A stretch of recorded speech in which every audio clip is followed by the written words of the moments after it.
نیکیے کر لو تاکہ تمہاری آخرت سنور جائے، وہ حقیقی زندگی تمہاری درست ہو جائے۔ کچھ لوگ نیکی کر رہے ہیں، نیک اعمال کر رہے ہیں، مقصد اللہ کو راضی کرنا نہیں، دنیا کمانا ہے۔ اللہ قیامت کے دن فرشتوں کے ساتھ کھڑا کرے گا، قرآن کا عالم بنوں گا، عامل بنوں گا، داعی بنوں گا، اللہ کو راضی کروں گا، اللہ راضی ہوگا، جہنم سے بچا دے گا۔ زندگی کے بارے میں ان کے نظریات بالکل جانوروں جیسے ہیں، بلکہ جانوروں سے بھی گئے گزرے۔ ہر لمحہ قرآن اور سنت کا ترجمان، فضیلت الشیخ توصیف الرحمن۔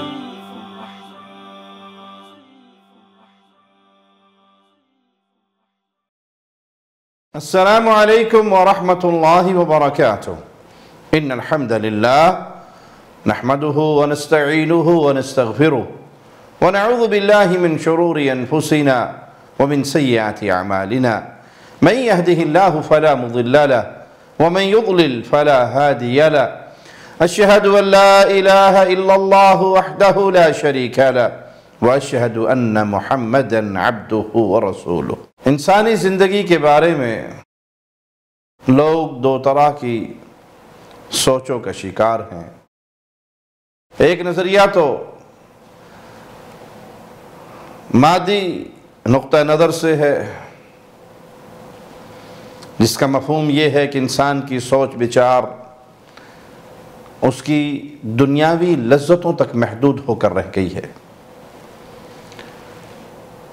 ساری کوششیں، ساری محنتیں اسی دائرے میں محصور ہیں۔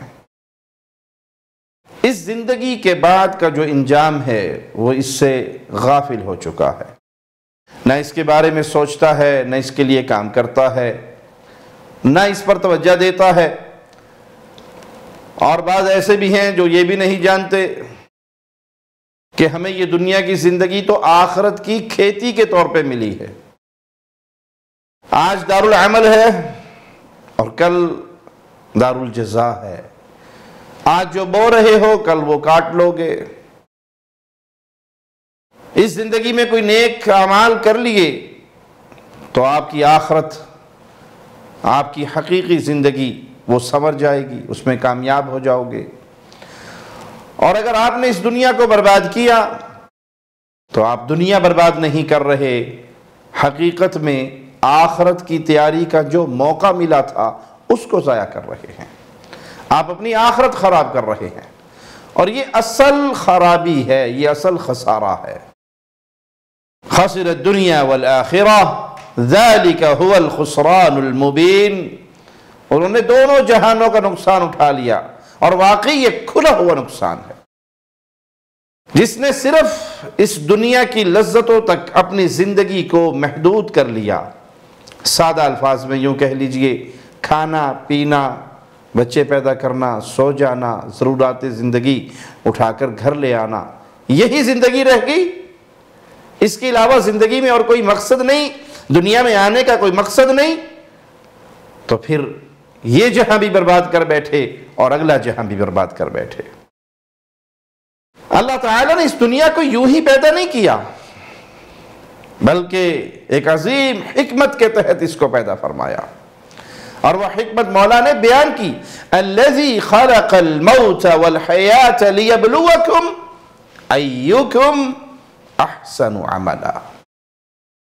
اللہ مالک جس نے اس حیات اور موت کا سسٹم بنایا ہے، الذی خلق الموت والحیات، جس نے پیدا کیا ہے موت اور زندگی کو، کیوں؟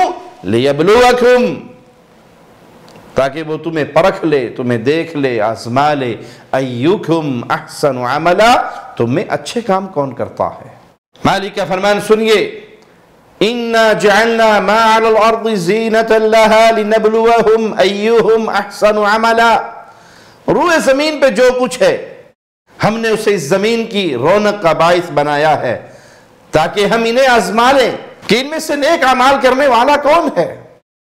تو یہ دنیا ہمیں آزمائش کے طور پہ ملی ہے، نیک اعمال کرنے کے لیے ملی ہے، کہ اس دنیا میں نیکیے کر لو تاکہ تمہاری آخرت سنور جائے، وہ حقیقی زندگی تمہاری درست ہو جائے۔ اللہ مالک نے اس دنیا میں ایسے ایسے دنیاوی ساز و سامان اور ظاہری زیب و زینت پیدا فرمائی ہے، جیسے اولاد ہے، دنیا کا مال و متاع ہے، جاہ و منصب ہے، اقتدار و بادشاہت ہے، اور لذت کی بے شمار چیزیں ہیں جن کو انسان گننا چاہے تو گن نہیں سکتا، جس کا علم صرف اللہ کو ہے۔ تو کچھ لوگوں کی نظریں صرف دنیا کی ظاہری خوبصورتی پر لگ گئی، اور افسوس کہ اکثریت دنیا والوں میں انہی کی ہے۔ وہ اسی ظاہری خوبصورتی کے دیوانے ہو گئے، انہی لذتوں سے اپنے آپ کو فائدہ پہنچانے لگے اور اس کی پوشیدہ حکمتوں کو بھلا بیٹھے، اس بارے میں غور و فکر نہیں کیا، لہذا ان کی ساری محنت، ساری سوچ، ساری فکر وہ ان نعمتوں کو حاصل کرنے، ان سے فائدہ اٹھانے اور اسی چکر میں پھنس کے آخرت سے غافل ہو جانے والوں کی ہے۔ بلکہ بسا اوقات تو وہ دنیا کی رنگینی میں ایسے رنگے جاتے ہیں کہ بھول ہی جاتے ہیں کہ اس کے بعد بھی کوئی زندگی ہے۔ مالک کا فرمان سنیے، وَقَالُوا إِنْ هِيَ إِلَّا حَيَاتُنَا الدُّنْيَا وَمَا نَحْنُ بِمَبْعُوثِينَ، اور یہ کہتے ہیں صرف یہی دنیاوی زندگی ہی ہماری زندگی ہے اور ہم زندہ نہیں کیے جائیں گے، اس جہاں سے جب مر جائیں گے معاملہ ختم ہو جائے گا، پھر کون سی زندگی۔ آپ نے اکثر کم علموں کو، بے وقوفوں کو یہ کہتے ہوئے سنا ہوگا، اے جہاں مٹھا اگلا جہاں کہ ڈٹھا۔ یقین ہی نہیں ہے، اس جہاں پر یقین ہی نہیں ہے کہ وہ جہاں بھی برپا ہونے والا ہے جس میں جنت اور جہنم، ہمیشہ کا عذاب یا ہمیشہ کی نعمتوں کا فیصلہ ہونا ہے، دنیا کی اس زندگی کی بنیاد پر۔ ایسے لوگوں کے بارے میں اللہ مالک کی طرف سے سخت وعید ہے جن کی زندگی کا نظریہ یہ بن جائے۔ مالک فرماتا ہے، ان الذین لا یرجون لقاءنا ورضوا بالحیات الدنیا واطمأنوا بها والذین هم عن آیاتنا غافلون، جن لوگوں کو ہمارے پاس آنے کا یقین نہیں، لا یرجون لقاءنا، انہیں یہ یقین ہی نہیں کہ ہماری ملاقات کا بھی کوئی دن ہے، اور وہ راضی ہو چکے ہیں دنیا کی زندگی پر اور اسی میں جی لگا بیٹھے ہیں اور ہماری آیتوں سے غافل ہیں۔ ان کا رزلٹ کیا نکلے گا؟ ان کا انجام کیا ہونے والا ہے؟ اولئک مأواہم النار بما كانوا یکسبون، ایسے لوگوں کا ٹھکانہ ان کے اعمال کی وجہ سے دوزخ۔ اللہ اپنے بندوں پر ظلم نہیں کرتا، یہ اعمال ایسے کر کے جا رہے ہیں، یہ اس آخرت کو بھلا رہے ہیں، یہ اس زندگی کے مقصد کو بھلا چکے ہیں، ان کے ایسے اعمال کی بنا پر قیامت کے دن یہ جہنم کا ایندھن بنیں گے۔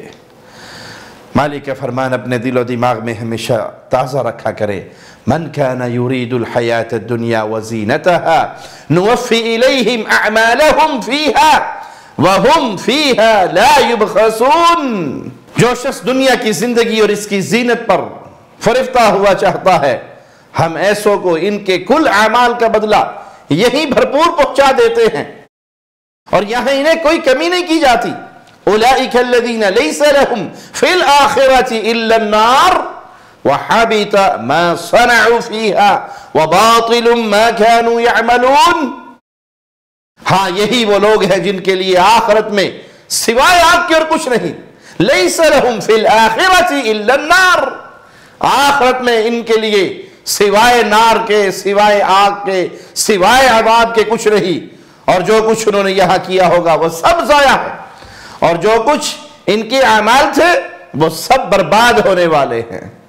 تو بھائی، ایمان کی بنیاد پہ جنت ملنی ہے، اور اگر آپ نے اس دنیا کو ہی سب کچھ سمجھ لیا اور دنیا پرستی میں لگ گئے، بھولا دیا کہ آپ اس دنیا میں کیوں آئے، مقصد حیات کیا ہے، عالم ارواح میں اللہ نے ہم سے وعدے کیا لیے تھے، اور اسی دنیا کی چکی میں آپ پیسنے کے لیے رہ گئے، صبح سے لے کے رات تک، رات سے لے کے صبح تک 24 گھنٹے کی فکر دنیا دنیا دنیا ہے، تو سمجھ لیجئے یہ جہاں بھی برباد اور اگلا جہاں بھی برباد۔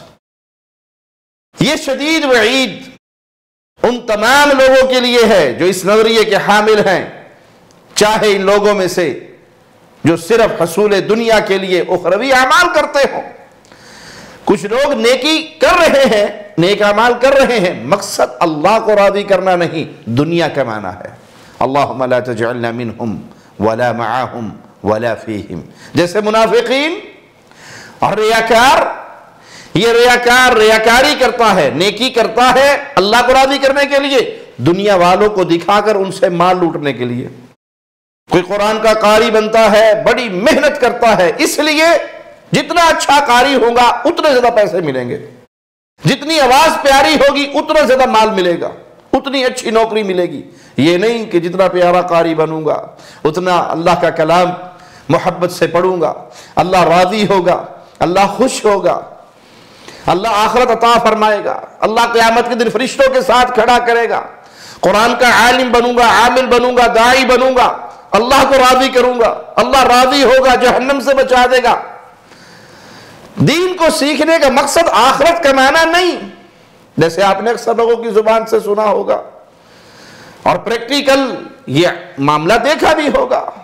بچہ ذہین ہے، اس کو انگلش میڈیم سکول میں ڈالیں گے، اعلیٰ سے اعلیٰ تعلیم دیں گے، ڈاکٹر انجینئر بنائیں گے، اعلیٰ تعلیم کے لیے مزید کفار کے ملکوں میں بھیج دیں گے، اور اللہ نہ کرے اسی گھر میں کوئی نابینا پیدا ہو جائے، کوئی معذور پیدا ہو جائے، پھر کیا کہ انہوں مسیطے پا چھڑو، چلو حافظہ بن جائے گا، قاری بن جائے گا، روٹی تو چلائی رکھے گا نا۔ تو حفظ کرنا، قرآن سیکھنا، دین سیکھنا، اس کے پیچھے کہانی کیا ہے؟ بھوکا تو نہیں مرے گا نا، روٹی تو کما لے گا۔ اگر مقصد روٹی کمانا ہے، دین سیکھ کے ریاکاری مقصود ہے، لوگوں میں دکھلاوا مقصود ہے، شہرت، نام اور چرچا مقصود ہے، اپنی پرہیزگاری کی دھاک بٹھانا مقصود ہے، تو سمجھ لیجئے پھر اعمال برباد ہو گئے۔ یا وہ لوگ کفار میں سے وہ گروہ جو مرنے کے بعد دوبارہ زندہ کیے جانے اور حساب و کتاب پر ایمان ہی نہیں رکھتے، جیسے جاہلیت کے لوگوں کا حال تھا، جیسے آج سیکولرزم، کمیونزم کے ماننے والے، الحاد کا شکار ہو جانے والے لوگوں کا حال ہے۔ ان لوگوں کو زندگی کی قدر کا پتہ ہی نہیں، زندگی کے بارے میں ان کے نظریات بالکل جانوروں جیسے ہیں، بلکہ جانوروں سے بھی گئے گزرے ہیں۔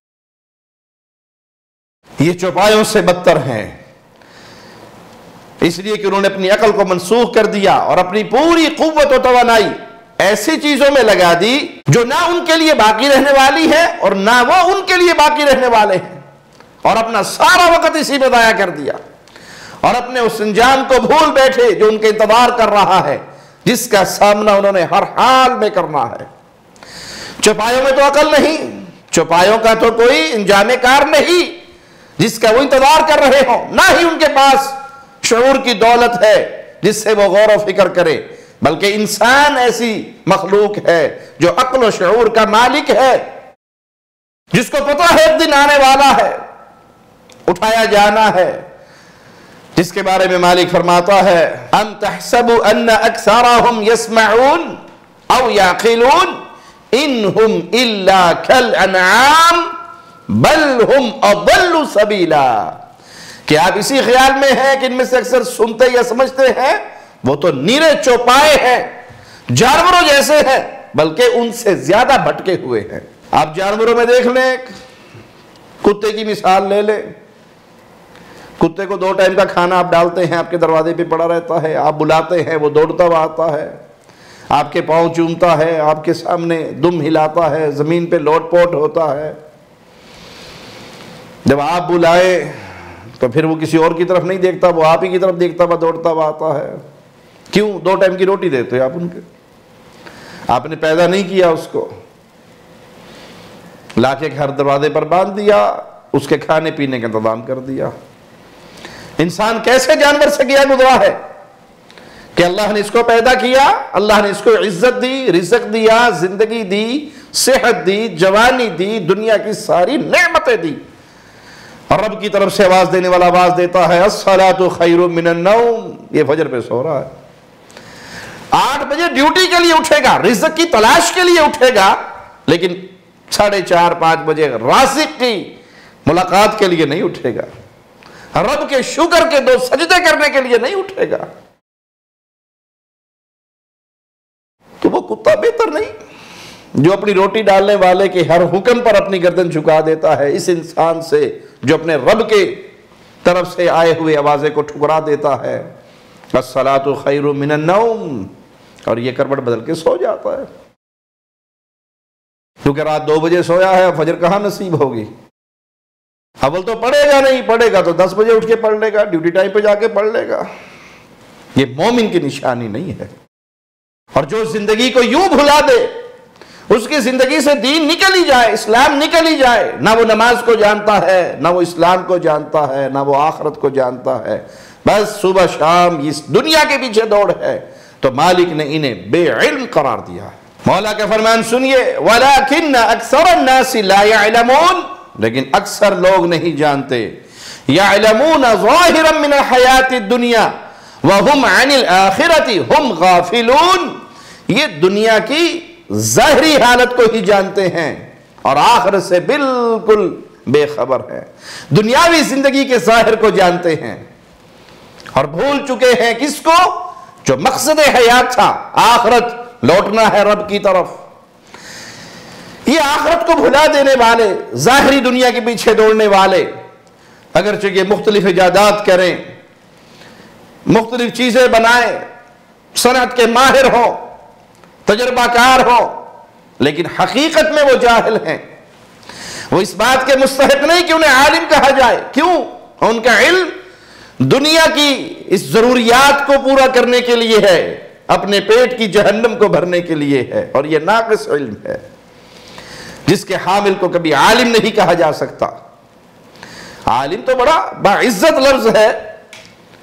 عالم کون ہے؟ جو اپنے رب کو پہچان لے، جو اپنے مقصد حیات کو پہچان لے، اور جو اپنے رب کو پہچانتا ہے وہ اپنے رب سے ڈرتا ہے۔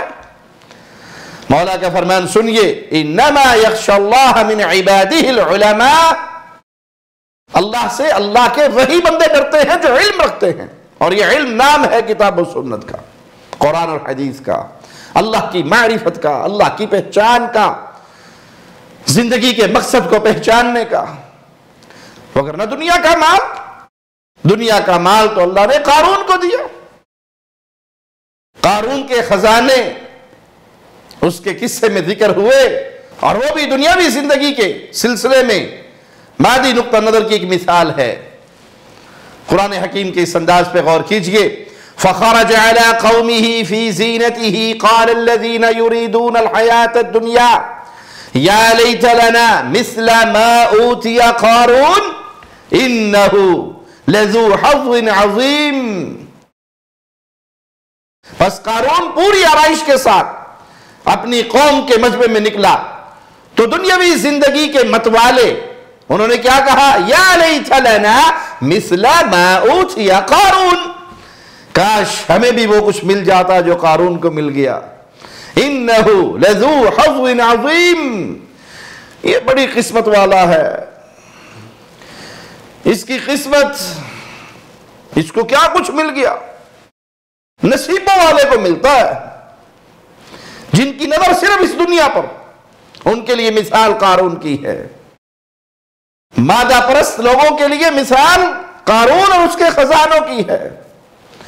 آج بھی لوگ کفار کو دیکھتے ہیں، کفار کے ملکوں کو دیکھتے ہیں، ان کی ترقی کو دیکھتے ہیں تو کمزور ایمان والے بڑی پسندیدگی کے نظر سے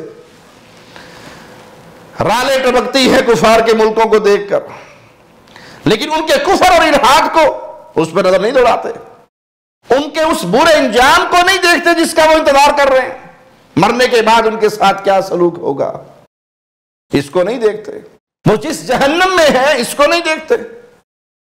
دنیا میں جتنا زنا ہو رہا ہے، آپ انٹرنیشنل رپورٹس اٹھا رہے ہیں، چینلز کی، اخبارات کی، جرائد کی، میڈیا کی، اس میں آپ کو کوئی ایک مسلمان ملک نہیں ملے گا۔ جتنے جرائم ہے، وہ زنا ہے، وہ عصمت دری ہے، کہاں ملیں گے؟ کفار کے ملکوں میں۔ بد اخلاقی کہاں ملے گی؟ کفار کے ملکوں میں۔ خاندانی نظام کا بیڑا غرق ہوا ہے، کہاں؟ کفار کے ملکوں میں۔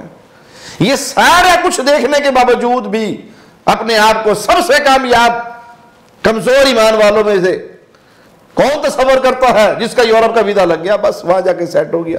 اللہ کا شکر ہے جی، بڑے سکون سے ہیں، تنخواہ کام نہیں مل رہا ہے تو گورنمنٹ کی طرف سے مل جاتا ہے۔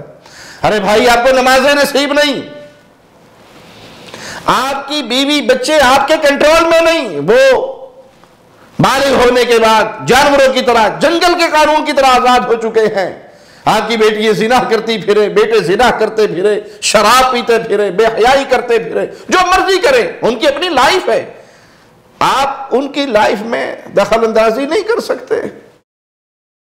آپ تو سٹیٹس ہائی کرنے کے لیے آئے تھے، اپنی ساری اولاد کا بیڑا غرق کروا بیٹھے۔ اس اولاد نے قیامت کے دن آپ کا گریبان پکڑ لیا تو کیا جواب دو گے؟ بظاہر تو دنیا کی رنگینی، آپ کو موسم بڑا پیارا ہے، ماحول بہت پیارا ہے، صحت بڑی اچھی رہتی ہے، قوانین بڑے اچھے ہیں، سب کچھ ہے، دین ہے، لڑکا لڑکے سے شادی کر سکتا ہے، لڑکی لڑکی سے ہم جس پرستی کے قانون کے تحت اپنی لذتیں لے سکتی ہے، وقت گزار سکتی ہے، اور یہ داڑھی والا باپ بیٹھا دیکھ رہا ہے، کر کچھ بھی نہیں سکتا۔ کیوں؟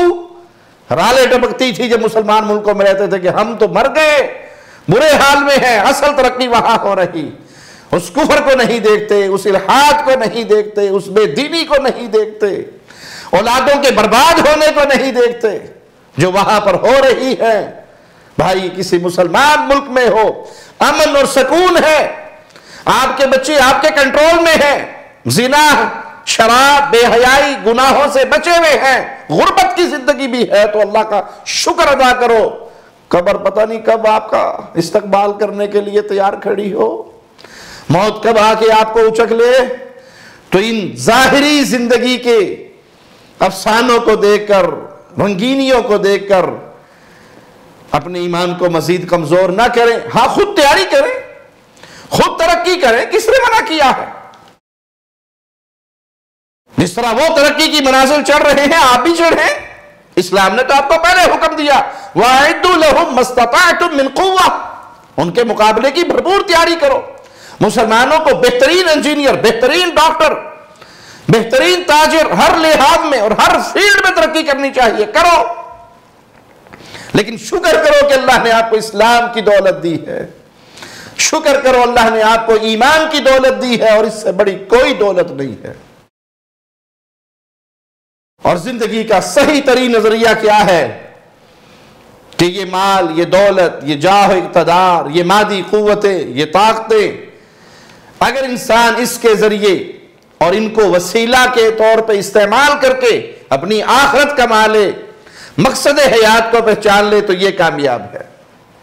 یہ چیزیں قابل مذمت نہیں ہیں، یہ چیزیں ہوں تو بہت اچھی ہیں، لیکن ان کا حصول مقصد حیات نہ ہو کہ انسان حلال و حرام کی تمیز کو بھلا بیٹھے اور مال کے پیچھے لگ جائے، بلکہ اس دنیا کو ایک پل سمجھے کہ اس پل پہ سے گزرنا ہے اور پھر سامنے جنت ہے، یہ مسافر خانہ ہے، کچھ دیر یہاں رہنا ہے، ساز و سامان اکٹھا کرنا ہے اور پھر جنت کی طرف چل پڑنا ہے۔ اصل ٹھکانہ جنت ہے، اصل زندگی جنت کی زندگی ہے۔ جنت کی زندگی ملے گی کیسے؟ اسلام کی بنیاد پر، ایمان کی بنیاد پر، نیک اعمال کی بنیاد پر۔ نیک اعمال ہوں گے تو اللہ راضی ہوگا، نیک اعمال ہوں گے تو پھر اللہ کی خوشنودی ملے گی، جہنم سے نجات ملے گی، اللہ کی جنتوں میں داخلہ ہوگا۔ اس دنیا میں رہیے، نمازیں ادا کیجئے، روزے رکھیے، اسلام کو اپنے اوپر، اپنے گھر پر، اپنی قوم، برادری، محلہ، جہاں تک آپ کا اختیار ہے وہاں تک اللہ کے حکموں کو نافذ کیجئے، نیکیے کرنے میں سبقت لے جائیے، غریبوں کی مدد کیجئے، یتیموں، بیواؤں، مسکینوں کا سہارا بنیے، تاکہ اس زندگی کے اختتام پر آپ اللہ کی جنت کے مہمان بنے۔ اور یاد رکھے اہل جنت سے مالک کیا فرمائے گا، مولا کا فرمان اپنے سامنے رکھے، کُلُوا وَاشْرَبُوا هَنِيئًا بِمَا أَسْلَفْتُمْ فِي الْأَيَّامِ الْخَالِيَةِ، مزے سے کھاؤ پیو اپنے ان اعمال کے بدلے جو تم سابقہ زندگی یعنی دنیا میں کر آئے ہو، اس کے بدلے میں کھاؤ پیو، عیش کرو، مزے کرو۔ یہ ہے اصل زندگی۔